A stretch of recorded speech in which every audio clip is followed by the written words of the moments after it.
नागपूर शहराच्या गुन्हे शाखा युनिट क्रमांक 1 पथकाने हिंगणा पोलीस ठाण्या हद्दीत क्रिकेट मॅचवर जुगार खेळणाऱ्यांविरुद्ध मोठी कारवाई केली आहे। या कारवाईत 3 आरोपींना अटक करण्यात आली असून त्यांच्याकडून 2,88,000 रुपयाचा मुद्देमाल जप्त करण्यात आला आहे।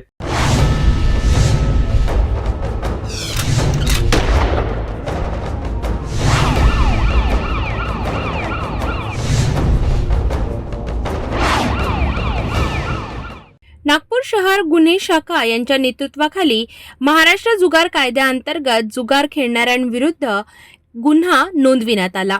पोलिसांनी राजेंद्र रामाजी भानुसे आणि राजकुमार पितांबर गहाणे या दोघांना अटक केली। हे दोन्ही आरोपी गुमगाव वार्ड क्रमांक 4 येथील रहिवासी आहेत। त्यांच्याकडून वेगवेगळ्या कंपन्यांचे 4 मोबाईल, एक अल्टो कार, एक हिरो होंडा स्प्लेंडर दुचाकी आणि 1860 रुपये नगदी असा एकूण 2,88,860 रुपयांचा मुद्देमाल जप्त करण्यात आला। तपासात समोर आले की आरोपी क्रिकेट मॅचच्या थेट धावफलकांवर पैशांची खायवाडी करत होते।